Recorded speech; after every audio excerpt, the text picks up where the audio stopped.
It's Wednesday, October 23rd, 2013. Welcome to the first episode of the Basement Observations.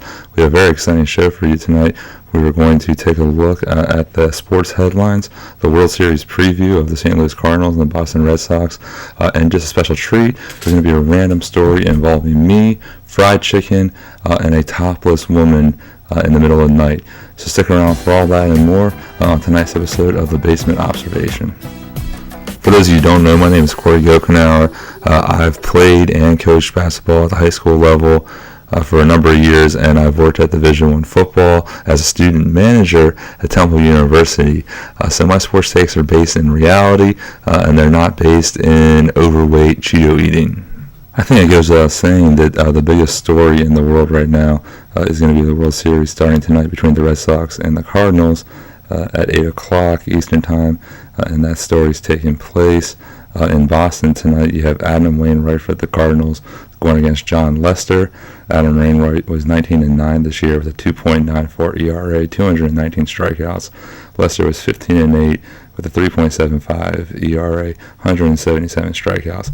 This is going to be a great series. I mean, you're looking at two teams who were the best two teams in their respective leagues all year, who had fairly dramatic playoff runs up to this point, and now we get to sit back, relax, and enjoy probably the two best teams in the league slug it out, which doesn't happen often. So even though we may hate the Red Sox or the Cardinals because their fans are so fucking annoying, we can take in the good baseball and just suffer through the terrible fans that they have. If I do a quick breakdown of both teams here to give you a general idea of what we're looking at, the Red Sox basically got to the World Series by having outstanding pitching and extremely lucky hitting. I mean, if you think about it, I mean, they won Game 2 because of Dave Ortiz hitting a grand slam to tie the game. They won Game 6 because Shane Victorino hit a grand slam. And besides that, they batted around 200 in the series, and they gave up the most strikeouts of any team in postseason history in a series. So with that being said, hitting is going to be one of their biggest issues. I mean, if you take Shane Victorino, for example, I mean, he hit a grand slam, which in reality made him a legend and a permanent legend in Boston. But outside of the grand slam, he's batting .237 in the playoffs, and he has 8 RBIs. The 4 of them came on one swing of the bat. He's just one example of somebody who has to pick up the bat. If we look at David Ortiz, I think that he is doing even worse in the playoffs. Again, one swing of the bat gave him 4 RBIs right off the bat there.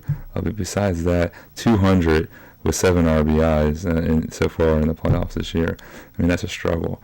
I mean, their pitching is outstanding. And this Koji Guerra, this closer guy, has been incredible in the postseason. He won the MVP of the LCS, and he has 13 strikeouts, and he's only given up 1 earned run in the playoffs. He's an ERA of 1. He has 5 saves, so that's extremely impressive for them. Now, that's the keys for the Red Sox. But I don't think a break will put what I'm talking about. Talk about this whole fear of the beard thing. This has to be the most ridiculous thing that I've ever seen, this obsession that Boston's taking with the fear of the beard. And if you're not familiar with what I'm talking about, the Boston players have started all growing beards in solidarity with each other as they get to the playoffs here. And for some reason, the city, the fans, and the media has all picked up on this like it's some kind of special thing. I mean, you got to give me a break. I mean, hockey players do this every spring in every playoff series they take part in. I mean, so I don't understand why Boston's getting so much credit for doing something that everybody else in another sport have already done.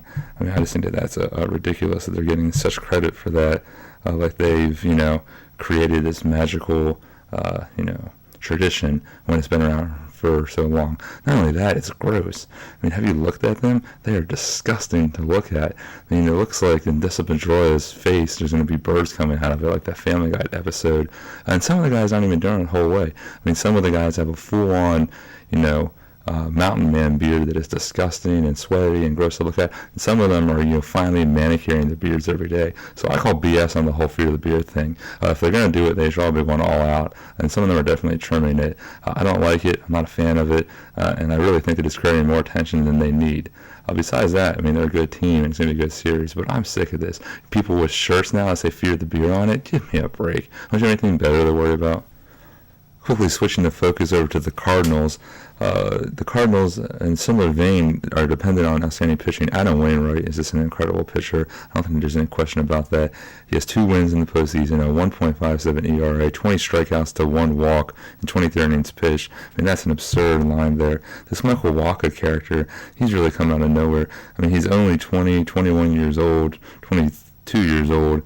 And he has had an incredible postseason and season as well. He's 3-0 with a .43 ERA. He has 22 strikeouts, 4 walks, and he's only given up 1 earned run. I mean, in a number of games here, he's 3-0, and he's won all 3 games. I mean, that's just a fantastic, line. It's difficult to beat that too right there. Then if you look at some of their players, you got Alan Craig.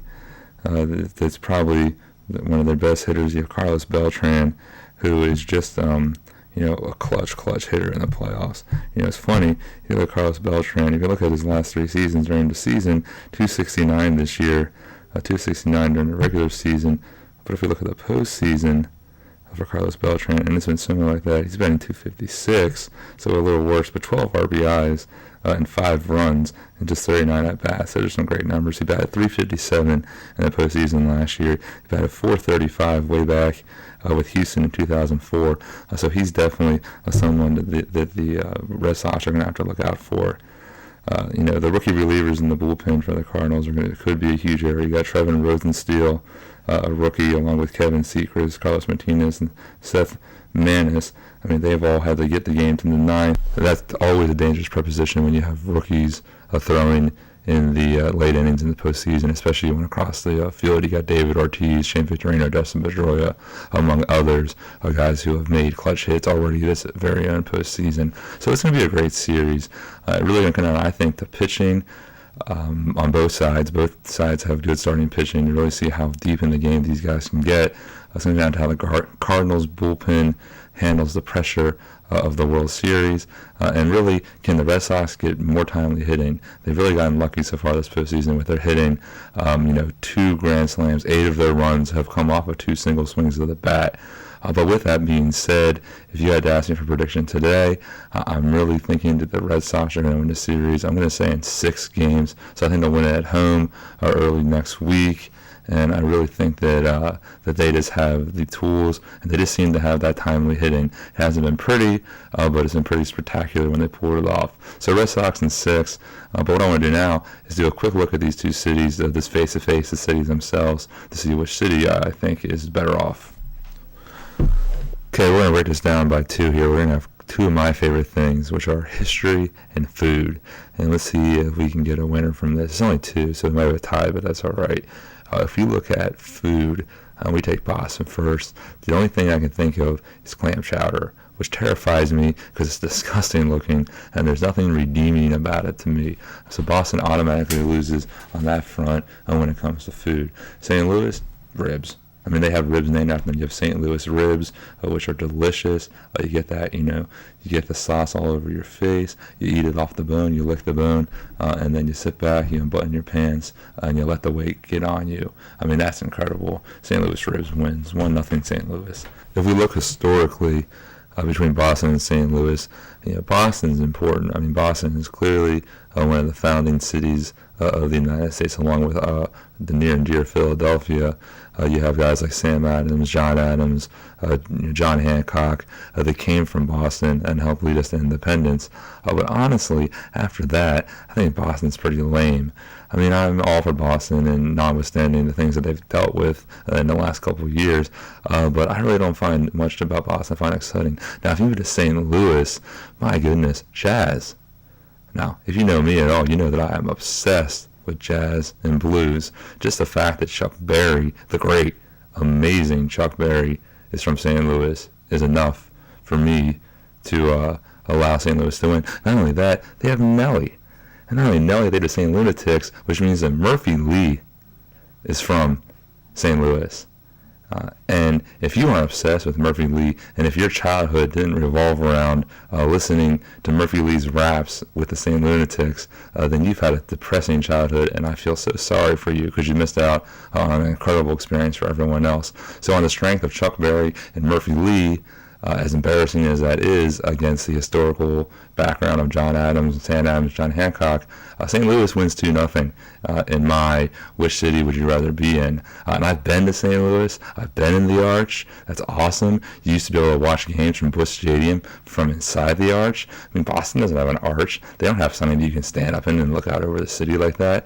I mean, it's incredible. I haven't been to Boston. I probably should go. There's probably things that I would enjoy. I haven't made it. I was in St. Louis in 8th grade, and I can tell you that it was cool to me as it was in 8th grade. It'd probably only be cooler now because I could drink now, and I can go in the bars now and enjoy the jazz and blues music up close and personal, and maybe even meet Chuck Berry or run into Murphy Lee. So on the strength of those possibilities alone, St. Louis wins this part of the contest. Now, with that being said, quick fantasy football update for all you people out there who care at all about my fantasy football team, which I affectionately named Team Gokenauer, because I don't participate in ridiculous name picking, because I let my strength of my team speak for itself. I don't need a pathetic name to encourage how good my team is, unlike some of my league counterparts. 4-3, which is absurd. If it was rotisserie, pretty much be 7-0 because I have the highest scoring team in the league with 761 points through 7 weeks. That's impressive. I know. Thank you. My biggest concern this week is that Tom Brady seems to be struggling, and I'm getting a little worried. It might be time for Terrell Pryor or maybe a quarterback off the waiver wire. I don't know. What do you think? You can send me suggestions or tweets to that at the end of the show and tell me what you think if I should keep Tom Brady on the roster or maybe make a switch. But for now, still in control, 4-3, but in reality, not too concerned. Bye weeks are coming up, which will be stressful, but we have it under control. Finally today, I want to finish up here in the last couple of minutes. I want to give you today, Wednesday, October 23rd, 2013, random story of the day. And this story, if you listen to the first preview broadcast, it was a little awkward. I apologize for that. You have to get used to what this mic sounds like on the computer. It'll get better. But let me finish off another random story. This is again in Philadelphia at Temple. It is 2:30 in the morning, Tuesday or Wednesday night, and I'm at a fried chicken shop. Now, on the surface, that probably sounds concerning to you. One, why I'm out at 2:30 in the morning. Secondly, why is there fried chicken places open at 2:30 in the morning? Well, let's just say that you have to live in the ghetto to understand why neither of those are unusual things to be taking place. That's not the unusual part of the story. I ordered my chicken. There's a bulletproof glass window that you have to order and then pay, and then you stand back and wait for your food. Again, not that unusual for us inner city dwellers. The story picks up when I'm sitting there waiting, and all of a sudden a woman comes wandering into the fried chicken shop. Now this woman is not wearing any top, so everything's hanging out, and she's probably in her mid-40s, so it's not very pleasant. She quickly comes over. She also has a 40 in her hand. She comes over to me, and she says, "Baby, I'll do whatever you want for $20 and your chicken." Now, I can't lie to you. I mean, anytime any woman, proposes anything to you, you think about it for at least a half a second, but quickly I realized I didn't care about the $20. I wanted my chicken. It's 2:30 in the morning. If I'm buying chicken, it's pretty good chicken. So I said no and continued ignoring her. So then after she asked everyone else in the store for money and no one gave it to her, she became visibly upset, and she demanded that the staff standing behind the bulletproof window give her chicken anyways. And when they said no, she took her 40 and then smashed it against the glass, where it then shattered over everyone. There were shards of glass everywhere. And let's remember, this lady's not wearing a shirt, so that's disgusting enough. But the terrifying part to me was nobody batted an eye. Nobody in the restaurant seemed thrown off at all that this woman was not wearing a shirt, was throwing 40s and proposing sexual favors to people in the chicken shack. That all seemed normal to everyone. And at that point, I realized what type of decision I had made in my life. And I quickly decided to just go around and try to remember every ridiculous thing that happens, because nobody else that I know of was going to experience some of these things that I was going to take. She then just left. The police didn't come. No one even called the police. She simply walked out. I got my chicken. I went back to my dorm, and I thoroughly enjoyed my chicken. Well, I hope you enjoyed that ridiculous story. That's going to be a feature we're going to have here for a while. Anyways, while we're getting started, and it may continue because I have thousands upon thousands of stories that I could share with you that most of you probably wouldn't be not able to top. So I hope you enjoy this show. This is a little bit longer, a little more flow than the last one. It'll continue to get better. If you enjoyed this again, please follow me on Twitter at Gochey, Gochey 52. And I'd love to hear some comments, maybe some questions to answer in upcoming shows. You can ask me anything you want. I'd love some viewer questions to dig into. Make sure you watch the World Series starting tonight. Make sure you watch the NFL this weekend. Hopefully, I'll have a special treat for you over the weekend here. I'm having to have a remote session where the basement observation is going to go onto the road to interact with a close friend of mine. And we're planning on drinking a few beers and then trying to do this show with that in our system. So I think that's something that everyone should look forward to. But until then, enjoy your Wednesday, enjoy the rest of the week, and I will see you later.